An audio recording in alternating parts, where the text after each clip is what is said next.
Devastating floods and an ongoing drought, Vermonters have been through a lot of climate catastrophe.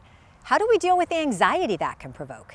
April is Earth Month, and today on Across the Fence, we're getting expert advice on dealing with climate anxiety. Hello, Vermont.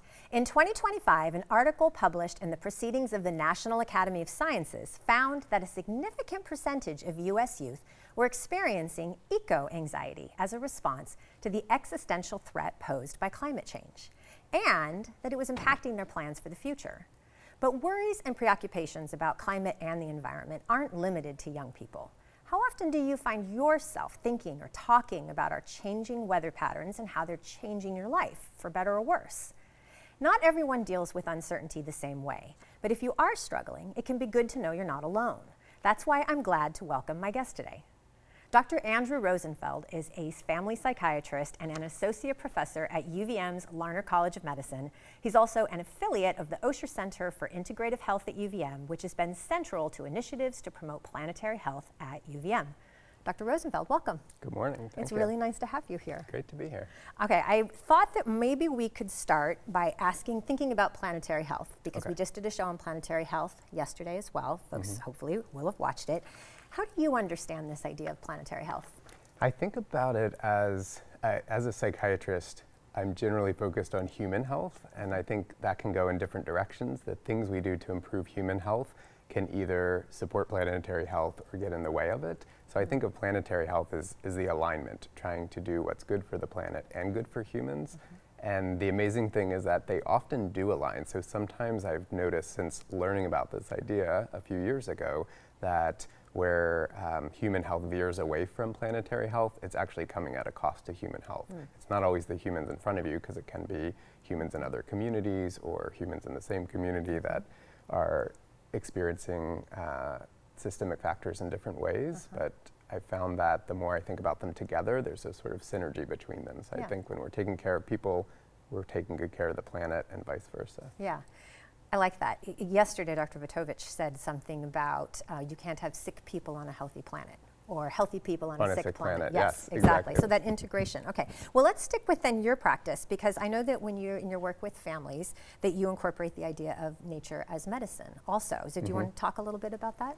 Sure, yeah. I think so we take sort of an integrative approach, like the Osher Center focuses on integrative medicine that includes traditional things, medications, psychotherapy, and psychiatry, but integrates all of the less traditional, westernized things that may not be considered medical, but actually improve our health and well-being. And so nature is foremost among those, because as humans, as a species, we've always been connected to the natural world, and there's something still from our evolution that we seem to thrive more when we maintain some of that connection. So as a mental health provider, prescribing or recommending nature, or looking for the connections people have with walking in the forest, with pets, with gardens, and helping to use those to amplify or even recover from conditions like anxiety, depression, autism, ADHD. There's now an increasing literature that nature is medicine for those things and can improve stress, blood pressure, anxiety, depression in adults as well as in kids.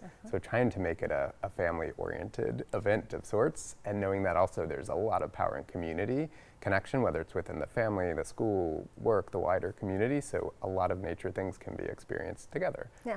Yeah. So then what led you to get involved with planetary health initiatives at the Osher Center? I think I was learning about the sort of power of putting those together and thinking about how could we prescribe in psychiatry in a way that was more aligned with planetary health. And so when I use the word prescribe a little bit intentionally, because you could prescribe lots of things, not just medications, but our medications probably have the biggest human risk of side effects and problems, and also the biggest planetary risk of the carbon footprint, as well as pollution getting into our food cycles or water streams. And so if we can tip the scales to a little less pharmaceutical production and prescribing, and a little more nature prescribing, but also prescribing food as medicine, or sleep as medicine, or movement as medicine. All those integrative medicine features are also aligning with planetary health, in the sense that they reduce the need for pharmaceuticals or other costly interventions, or even inpatient care in a hospital that has a lot of planetary carbon footprint. The healthcare sector is a huge percentage of greenhouse gas emissions in the US, so just reducing healthcare utilization. So then if I add that lens to my usual, how do I help families to improve their well-being, then I can think about, well, if we have telehealth visits, that might be good for the family, save some gas money, but also save some pollution or planetary impact.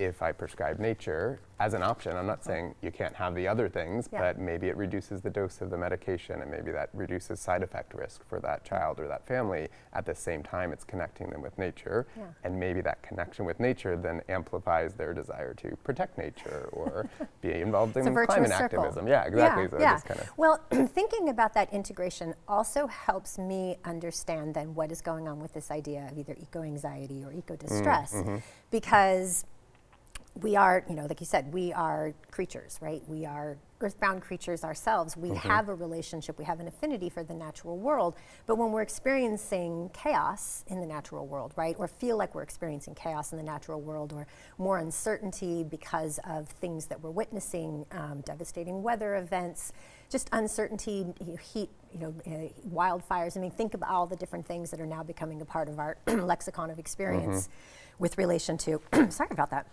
for climate change. Then you can start to see where these experiences in nature can start to feel a little bit more tense or fragile. And then because of that integration, why that can be really powerful or impactful on people. Right. So let's talk about what work you've done with the Osher Center, because I want to talk about like the climate cafes right, too. yeah, I'm glad you brought up about eco or climate anxiety. People give it different names, but it wasn't lots long. of different names out there, yes. Right, it wasn't long into this that I realized is a big thing, and we use the term anxiety, though it's not an anxiety disorder. It's not a diagnosable condition. People say it's a response to reality, like you were describing. Here in Vermont, we've had all these terrible flooding events and exposure to wildfires and wildfire smoke and things that are impacting our day-to-day health, but also well-being and livelihood. So it's very real. It's not a distant or imaginary threat, and it's very ongoing. So as looking at the forecast this week, I'm thinking, how much rain are we going to get? How saturated is the ground? I'm just pointing out that we have this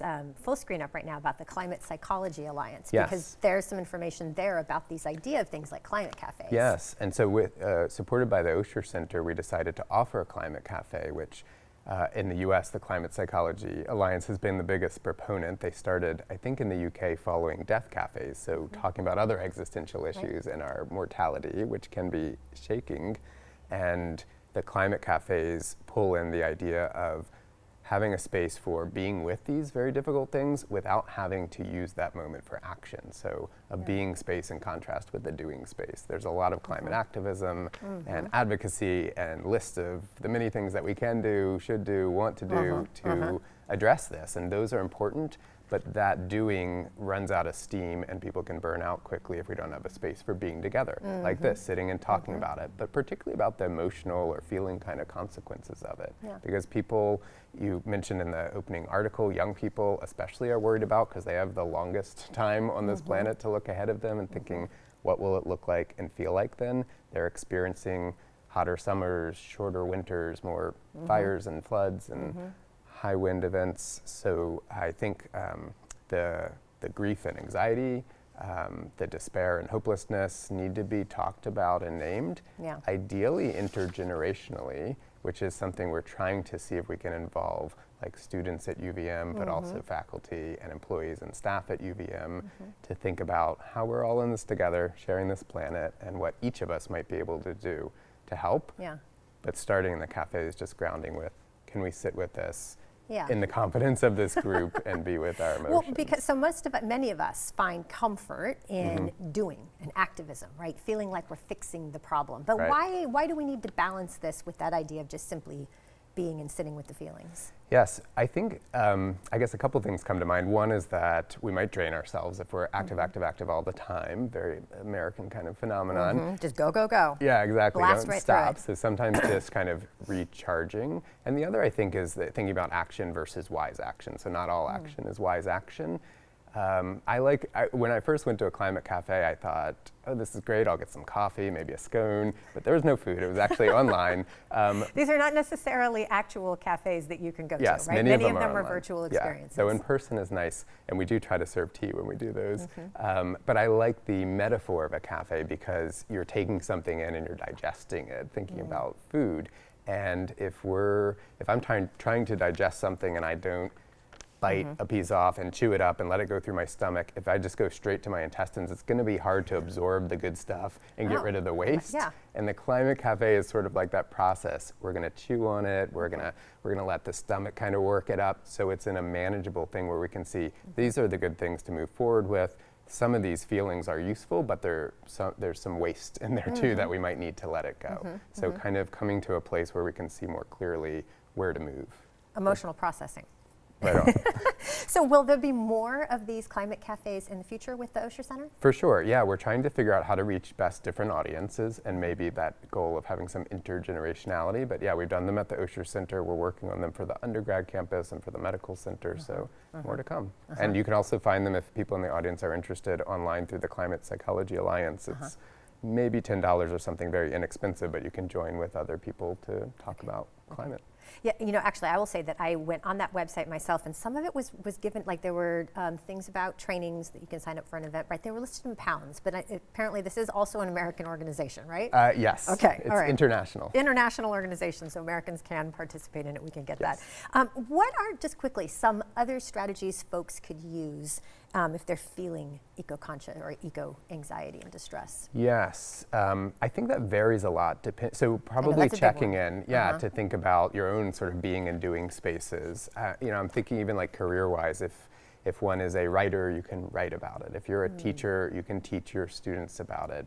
If you're a firefighter, thank you. You're already helping. You're protecting the environment by putting out fires, but you could also think about, what materials do we use or what kind of trucks do we drive. So I think it really depends on kind of your walk of life, and I think that is probably a sweet spot. Not everybody's going to go to Washington D.C. and protest or write legislation or do something at a grand scale, but all of us can do something, whether it's cultivating our own garden or composting. And I think that's something, if it aligns with your own values or career interest or passions, you're likely to be able to see more opportunities, sort of have that wise action and figure out what's right for you. Wise action, doing what you can do, and then at the same time then also giving some space then for sitting and feeling the things you're feeling too. Yes. Well, the Osher Center for Integrative Health has put together some resources related to planetary health, including a playlist of meditations and other mindfulness exercises. They're available at the link on your screen right there. Dr. Rosenfeld, thank you for joining me today. Thank you for having me. This has been me. wonderful. And as always, thank you, Vermont, for learning and exploring with me today. And thanks to the team that makes Across the Fence possible. I'm Amy Fenley. This is Across the Fence. Come back and let's learn and explore again tomorrow.